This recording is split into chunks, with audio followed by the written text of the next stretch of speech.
పర్యావరణ పరిరక్షణ కోసం సూర్యాపేట మున్సిపాలిటీ వినూత్న ప్రయోగానికి శ్రీకారం చుట్టింది. పర్యావరణానికి ముప్పుగా మారిన ప్లాస్టిక్ వ్యర్థాల నుంచి ఇటుకలు, టైల్స్ సహా ఇతర ఉపయోగకరమైన ఉత్పత్తులను తయారు చేస్తూ ఆదాయాన్ని సమకూర్చుకుంటుంది. అందుకు గుర్తింపుగా ఇవాళ ప్రపంచ పర్యావరణ దినోత్సవం సందర్భంగా రాష్ట్ర కాలుష్య నియంత్రణ బోర్డు నుంచి అవార్డును సైతం అందుకుంది. ఈ నేపథ్యంలో చెత్తగా భావించే ప్లాస్టిక్ను సంపదగా మారుస్తున్న విధానం గురించి సూర్యాపేట పురపాలిక కమిషనర్ హనుమంతరెడ్డితో మా ప్రతినిధి పవన్ ముఖాముఖి. ప్లాస్టిక్ వినియోగాన్ని సాధ్యమైనంత వరకు తగ్గించాలని ప్రభుత్వాలు, పర్యావరణవేత్తలు చెబుతున్నప్పటికీ కూడా నిజ జీవితంలో ఆ వాడకం ఇంకా కొనసాగుతూనే ఉంది. వినియోగంలోకి వచ్చినటువంటి ప్లాస్టిక్ ను సమస్యగా కాకుండా వనరుగా మార్చే దిశగా అడుగులేస్తూ సంపదను సృష్టిస్తుంది సూర్యాపేట మున్సిపాలిటీ. రాష్ట్ర కాలుష్య నియంత్రణ బోర్డు నుంచి కూడా అవార్డు కైవసం చేసుకుంది పర్యావరణ దినోత్సవం సందర్భంగా. దీనికి సంబంధించినటువంటి మరిన్ని విషయాలు మనతో పంచుకునేందుకు మనతో పాటు సూర్యాపేట మున్సిపల్ కమిషనర్ మనతో ఉన్నారు. సార్ని అడిగి మరిన్ని వివరాలు తెలుసుకుందాం. ముందుగా మీకు కంగ్రాచులేషన్ సార్. ఈ అవార్డు ప్రాముఖ్యత ఏంటి, ఎలా సొంతం చేసుకోగలిగారు సార్ ఈ అవార్డుని? మాకు పొల్యూషన్ కంట్రోల్ బోర్డు తరఫున సూర్యాపేట మున్సిపాలిటీకి ద బెస్ట్ ఎన్వైరన్మెంట్ పర్ఫార్మెన్స్ సంబంధించినటువంటి కేటగిరీలో మాకు అవార్డు రావడం జరిగింది. సో అది ప్లాస్టిక్ అనేది భూమిలో కరగకుండా కొన్ని వందల సంవత్సరాలైనా అట్లనే ఉండిపోతుంది కరగకుండా. సో దాన్ని గతంలో ఉన్నటువంటి చైర్పర్సన్స్ అండ్ అప్పుడున్న కమిషనర్స్ నుంచి ఆలోచన వచ్చినటువంటిది. అంటే పర్యావరణానికి హాని కాకుండా ఏ మార్గంలో చేద్దామన్న ఆలోచనతో పుట్టినటువంటిది ఈ ప్లాస్టిక్ వేస్ట్ మేనేజ్మెంట్. మా దగ్గర ఒక షెడ్ ఏర్పాటు చేయడం జరిగింది. ప్లాస్టిక్ సేకరణ అనేది ఎలా జరుగుతుంది? సేకరించినటువంటి ఆ వ్యర్థాలను ఏ వస్తువులుగా మార్చుతున్నారు ఏంటి? కలెక్షన్ ప్లాస్టిక్ ని మా ప్రాసెసింగ్ ప్లాంట్ కి తీసుకెళ్లి అక్కడ దాన్ని క్లీన్ చేయడం, ప్లాస్టిక్ ని దానికి సపరేట్ గా మెషినరీ ఉంటుంది. అక్కడ నుంచి షెడ్డర్ లోకి వెళ్ళడం. ఫైనల్ గా మేము ఆ ప్లాస్టిక్ ని కొంత 180 degrees టెంపరేచర్ లో దాన్ని మెల్ట్ చేసినప్పుడు అక్కడ నుంచి బై ప్రొడక్ట్స్ అనేవి వస్తున్నాయి. ప్లాస్టిక్ ఇది వరకు మనం చూసినట్టుగా బ్రిక్స్, పెంచర్ టైల్స్, డోర్ మ్యాట్స్, రోడ్డు పైన స్పీడ్ బ్రేకర్స్ ఇవన్నీ కూడా మేము ప్లాస్టిక్ నుంచి తయారు చేస్తున్నాం. అంటే మనకు ఎందుకు పనికిరాని ప్లాస్టిక్, పర్యావరణానికి హానికరంగా మారుతున్నటువంటి ప్లాస్టిక్ ని వేస్ట్ టు వెల్త్ జనరేషన్ ఒకటి, పర్యావరణాన్ని కూడా రక్షించడంలో మా వంతుగా ఎంతో కొంత పాత్రగా ఈ ఆస్పెక్ట్ లో మాకు బెస్ట్ ఎన్వైరన్మెంట్ పర్ఫార్మెన్స్ అవార్డు అనేది ప్రకటించడం జరిగింది, రావడం జరిగింది. తయారు చేసిన వీటి ద్వారా ఎంత ఆదాయం పొందుతున్నారు, వాటిని ఎటు ఖర్చు చేస్తున్నారు, ఎట్లా స్పెండ్ చేస్తున్నారు ఏంటి సార్? ఆల్మోస్ట్ 0.5 to 1 ton అనేది మనకి ఇక్కడ ప్లాస్టిక్ రీసైకిల్ జరుగుతుంది. దాని ద్వారా సుమారుగా ఒక అరౌండ్ 50,000 వరకు మాకు ఆదాయం రావడం జరుగుతుంది పర్ మంత్. ఫస్ట్ ప్రైమరీ ఏంటంటే యూఎల్బీకి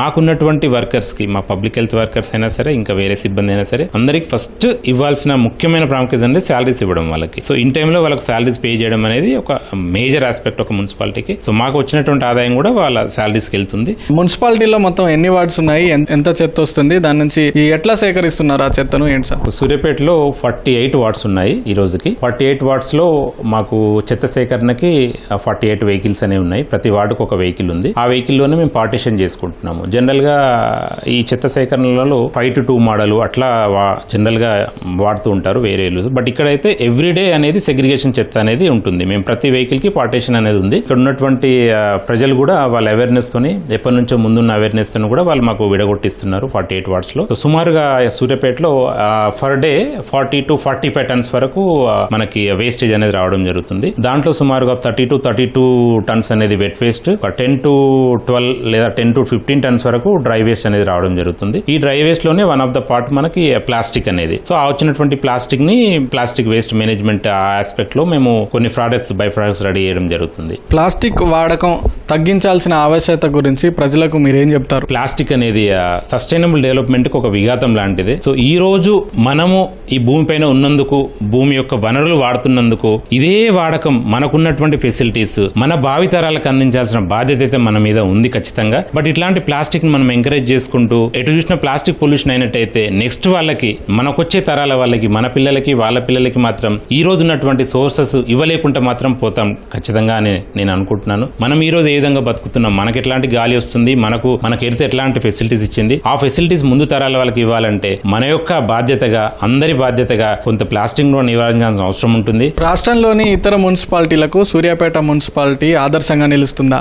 సూర్యాపేటకి ఇదివరకు కూడా చాలా మంచి చరిత్ర ఉన్నటువంటి మున్సిపాలిటీ ఇది. ఆ చరిత్రను నేను కాపాడుకుంటూ ఇంకా దాన్ని మెరుగుపరచడానికి నా వంతుగా ప్రయత్నం చేస్తున్నాను. సెగ్రిగేషన్, చెత్త సెగ్రిగేషన్ అనేది చాలా ఇంపార్టెంట్. ఈ విషయంలో సూర్యాపేట పబ్లిక్ చాలా అవేర్నెస్ తో ఉన్నారు. అది చాలా గొప్ప గొప్ప విషయం. 80 to 85% సెగ్రిగేషన్ అనేది హోమ్ లెవెల్లో జరుగుతుంది. యూనిక్ ఆస్పెక్ట్ ఇక్కడ. సో దాని వల్లనే మాకు ఈ ప్రాసెస్ అంతా కూడా చాలా ఈజీ అవుతుంది. ఇప్పుడు కొత్తగా కూడా మనకు సాలిడ్ వేస్ట్ మేనేజ్మెంట్ రూల్స్ 2026 అనేది కూడా ఫ్రేమ్ చేయడం జరిగింది. సో దాంట్లో ఇప్పుడు చెత్త 4 రకాలుగా విడగొట్టమని కూడా చెప్పడం జరిగింది. ఇక్కడ ఉన్నటువంటి పబ్లిక్ కి క్యాంపెయిన్ ద్వారా ప్రమోట్ కూడా చేస్తున్నాము, వాళ్ళకి అవేర్నెస్ కూడా కల్పిస్తున్నాము. సో సూర్యాపేట మున్సిపాలిటీలో జరుగుతున్నటువంటి ఈ సాలిడ్ వేస్ట్ మేనేజ్మెంట్ కి సంబంధించినటువంటి ఇది కొంత ఇన్స్పిరేషనల్ గా ఉందని చెప్పేసి సాక్షాత్తు మనకు భారత సర్వోన్నత న్యాయస్థానం సుప్రీంకోర్టు కూడా ఒక గెజెట్ ఇవ్వడం జరిగింది. కొన్ని యూఎల్బీస్ అయినా సరే మీరు వెళ్ళేసి ఒకసారి ఆ సూర్యాపేటను విజిట్ చేసి రండి, అక్కడ జరుగుతున్నటువంటి మెకానిజం ఏంటి, అక్కడ ప్రక్రియ ఎలా చేస్తున్నారు అనే విషయం పైన ఒకసారి మీరు అవగాహన పెంచుకొని రండి అనేది ఒక గైడ్ లైన్ కూడా ఆ మధ్యలో ఇవ్వడం జరిగింది. సుమారుగా 17 నుంచి 18 రాష్ట్రాల ప్రతినిధులు కూడా ఇక్కడికి వచ్చి విజిట్ చేయడం జరిగింది. మున్సిపాలిటీని ఇంకా మెరుగ్గా అభివృద్ధి చేసేందుకు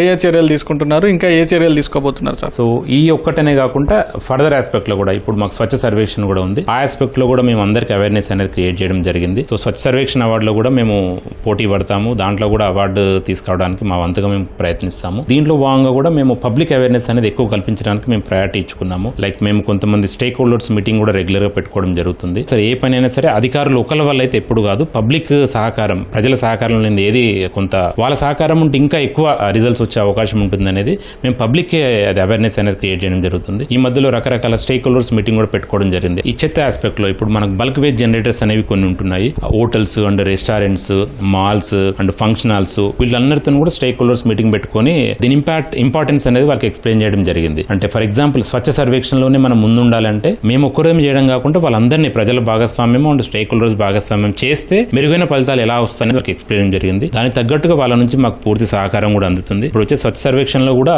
మేము చేసే పనుల వల్ల ఆ రికగ్నైజేషన్ కూడా వస్తుందని మేము కోరుకుంటున్నాం. ప్లాస్టిక్ వినియోగాన్ని తగ్గించడం ఎంత ముఖ్యమో ఉత్పత్తి అవుతున్నటువంటి ఆ ప్లాస్టిక్ వ్యర్థాలను శాస్త్రీయంగా రీసైక్లింగ్ చేయడం కూడా అంతే ముఖ్యం. ఇప్పుడు ఈ సూత్రాన్ని ఆచరణలో పెట్టి చూపిస్తుంది సూర్యాపేట మున్సిపాలిటీ. ఈ ప్లాస్టిక్ వ్యర్థాలను టైల్స్, ఇటుకలు, రకరకాల వస్తువులుగా మారుస్తూ సంపదను సృష్టిస్తూ ఇతర మున్సిపాలిటీలకు ఆదర్శంగా నిలుస్తుంది. కెమెరామెన్ జనార్దన్ తో పవన్, ఈటీవీ న్యూస్, సూర్యాపేట నుంచి.